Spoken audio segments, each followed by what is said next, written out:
jumper at the buzzer last night after it bounced 4 times on the rim.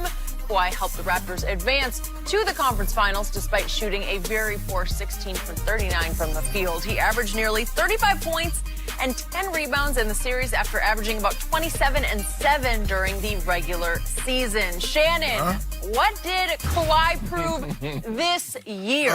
Skip, you know what he proved this year? He proved he's a superstar beyond superstardom. Oh, beyond? Yeah, beyond is Skip Bayless. What are we? Is he the new GOAT or is No. Whoa. Let's not get that far down. Is tomorrow the GOAT mask? No. Look, this is the best version of Kawhi. He had a career high in points. He had a career high in rebounds. He had the second highest total in assists. He's a 2-time All-NBA, first-team All-NBA player. He's a 2-time Defensive Player of the Year. He's a Finals MVP. Skip, I thought everybody, he was universally regarded as the best two-way player in basketball. And averaging 25, 26 points a game, you're like, okay, yeah, wow. You used to tell me that was ridiculous. Yeah, I'm like, but this, 35 and 10, it shows you this is what superstars are supposed to do. To be able to take over a ball game. And that's what he can do. Because, you know, he's like, oh, Ben Simmons, oh, you had a great game last game. Nah, bro, you ain't getting it today. Oh, Jimmy Butler, you about to take off? Nah, let me go ahead and shut this down. Anybody that starts to make a run on the opposing team, he can snuff it out. And then go get your 40. You saw the number. I don't know. Jimmy Butler tied the game with a layup on a layup. Hold on. I don't know. I'm trying to figure out how Jimmy Butler shot 5 of 14. He shot 1 of 6 from 3. Hey, you talk about that. You want to talk about 2 points. Yeah, don't do that, Skip. That's so unbecoming. And how, if I'm not mistaken, old Kawhi outscored Jimmy Butler and Joel Embiid by himself. Since you over there bumping your gums like that. But anyway, before I was trying to make my point. How do I bump gums? Yeah, you over there talking. I got teeth. No, you bumping. I got real teeth. But anyway, can I finish my point, Skip? Are you gonna keep? Don't interrupt me again. Don't interrupt me again, Jenny. He's interrupting me. Sorry, he's up to something over here. Yeah, I know he's up to something. He's up to no good. I'm wanting to talk about this. He's a top 5 player in the NBA, and what he proved is that he's not a Spurs system player. He is a system. Oh, because everybody, oh, Greg Popovich made him. Oh, Greg Popovich did this. He had the luxury of playing with Timmy Duncan and Tony Parker and Manu Ginobili. You're like, yeah, that was good. That was great. I'm glad I got an opportunity to play with these guys. But I'm so much better than 2 of those 3 now. He ain't Tim Duncan yet. He ain't Tim Duncan yet. Now, let's not get carried away. I ain't gonna get carried away, Skip. Because people are like, oh, yeah, he's better. No. He ain't better than Dunk. No. But he's a superstar. He can take it deep into the playoffs. He can hit big shots. And if you got a player on the opposing team that think he can go get you 30 or 40, Kawhi Leonard said, not on my watch. My turn. Thank you very much. All right. You done with all of your Don't do this again. bumping of gums over there? What number 2 proved to me this year is that crime pays. And I'm talking about basketball crime because what he committed against the classiest organization in all, maybe of all sports, but at least the Patriots of the NBA, the San Antonio Spurs that I have known and loved since the 1980s, it was nothing but a basketball crime because he flat out quit on them, and he successfully quit his way right out of San Antonio. God bless him. But it just turns my stomach that he, quote unquote, won. Crime pays. It worked. Way to go. So let's go back and see what happened. The most player-friendly, conservative medical staff to me in all of sports belongs to the San Antonio Spurs. They are nothing but good to their players. They always lean in favor of the players. Oh, you don't feel 100%? Take another game off. Greg Popovich is known for resting players. Am I right about that? Yeah, he started it. And what happened? I don't know exactly what happened, but number 2 last year just decided he couldn't play because he had a thigh bruise. So he played all of 9 games, hit and miss through the first couple of months of the season. And the last game that he played was on January 13th, at which point the Spurs medical staff had completely publicly cleared him to do all basketball activities. They said he is 100% ready to play NBA games, and he shut it down on January 13th. So then we fast forward all the way until March 17th, and two Hall of Famers, surefire Hall of Famers, Tony Parker and Manu Ginobili, they each have 4 rings, 4 each. They decided to call a players-only meeting. Remember this one? Yeah, I remember. And they held number 2's feet to the fire. And they said, look, we just need to know, because we think we're pretty good here. We got a chance to make a deep run in the playoffs this time, maybe even all the way to the finals. Are you with us or not? You know how this guy is. I don't know.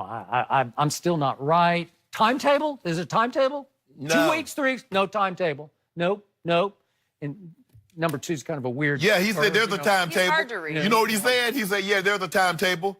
1 sucker times 1 sucker is 2 suckers that's in my face. I'm up out of here. The first chance I get, I want you to know, Tony Parker. I want you to know, Manu Ginobili. I'm dipping. Okay. And let's see what you do without me. And then Hall of Fame bound Tony Parker called him out the next day and maybe drove the final nail in the quote-unquote coffin in San Antonio. And if we could see what Tony told the media the next day, please. You know what he told him. Just stay positive. I've been through it.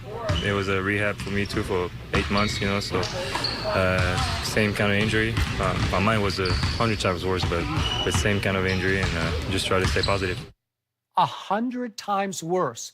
So now Tony you a Parker doctor. in the previous playoffs against Memphis ruptured his quadriceps. He ruptured it. It tore apart. This guy had a thigh bruise. So for Tony Parker, who never calls anybody out, who in his whole career in San Antonio never said a negative word about anybody publicly, said that. Yeah, he said 100 times worse. Yeah, you should have kept his mouth shut. Woo. Let's get, hold on. Let me tell you, let me look here, Skip. I didn't go to med school.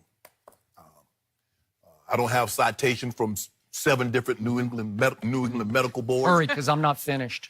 Skip, a doctor can give you a prognosis and says, this is what you have, and this is what we think the timetable is going to be. But that doesn't mean it's definite. And what you're trying to do is you're trying to pin him down. It's like women have babies. Some women come back and they're exercising in a week, and then some women come back, they're exercising in 6 months. Okay. You trying to put it, okay, well, Tony Parker did this, so Kawhi should have been able to do that. Okay. No. My money's on the San Antonio medical staff. That's just me. Okay, Skip. Okay, so what happens after that? He just wanted out, and I think he was just trying to force his way out of small market San Antonio and maybe out from under Greg Popovich. They seem to have gotten crossways. I don't know. Pop's tough. He's difficult, but he's also highly successful, and most of the players who have played for him swear by him, not at him. Sure. Yes. But this guy quietly was swearing at him, I think, because he just wanted out. And finally, R.C. Buford, the best general manager in all of basketball, said, I give up. I trade you to Toronto. So number 2 goes up to Toronto, and they basically get down on their knees and say, please, Like he can't do commit all. to us long term. We need you. We want you. We'll do anything. He missed 22 games this year for quote-unquote rest. Yes. I don't know what it was. Yes. I don't know how to explain it, but the greats of this game, and you're talking about he's a superstar, superstar. The greats never took off games for rest. Did MJ, did Magic or Bird or Kareem, did they ever take rest days? No. It's Wait a different second. time now. Michael Jordan played all 82 games 9 times, and he played 80 games 2 more times. Rest? What rest? I'm sorry. It's just shameful. I agree. And this organization went along with it because he now runs the whole show. Well, Skip, here's the thing, is that when you make a trade like that with no assurances that he's going to re-sign with you, you acquiesce, you give in to demands because you know what he represents. This is why. You see a guy that averaged 35 and 10 in the playoffs. You see a guy that had career highs in points, rebounds, and second highest total in assists. So you're willing to make sacrifices. All right. So what happened yesterday? And again, it's a big game, home game 7. They have fallen short many times in this type of game. Sure. Number 2 took 39 shots. You think Greg Popovich would have sat still for 39 shots? Nope. He would have. The most, no, he would not Skip, have. the Most he ever took in San Antonio in his entire career was 30 shots. So that's 9 shots short of how many he shot yesterday. Wow. He missed 24 shots. You think Greg Popovich would have sat still for that? No. But hold on. But Sorry. But here's the thing, though, Skip. He's not going to need to take that many shots if he's playing with Duncan, if he's playing with Parker, if he's playing with Ginobili. He's playing with Siakam. He's playing with Marc Gasol, Kyle Lowry, Danny Green. They were favored to win the series. Oh, and they favored by 7.5 yesterday. And they won. Yeah. So barely. And did you see? I mean, think about this, Skip. Look at these shot totals: 39, 11, 8, 3, 13, 5, 10. So who's gonna shoot the ball? Do you know how fortunate number 2 was that Joel Embiid had the West Nile virus or the knee flu or whatever he had for about 4 of those games? So fortunate because Joel Embiid was the best player on the court when it was time, when he felt like it. He wasn't the best. Joel Embiid, Skip, I love Joel Embiid. But Joel Embiid was not the best player in this series. I saw it twice when he was. Hold on. Even if you take that 33-10 game that he had, or 38-60, whatever the game it was, it wasn't better than Kawhi's first game. It wasn't better than Kawhi's game 5. It wasn't better than Kawhi's this final game. Yep. Well, all I know is he was very fortunate that way, and then he hit the luckiest shot in the history of playoff games. So he, quote-unquote, won. Way to go. And it couldn't happen to a worse guy. And I tweeted this. A better guy. Stop saying worse. I tweeted this going to the 4th quarter, and this is the God's truth. I tweeted, if you're a Spurs fan and you're rooting for Toronto's number 2, then you're not really a Spurs fan. That's the bottom line. No, Skip, stop it. Yep. Sorry.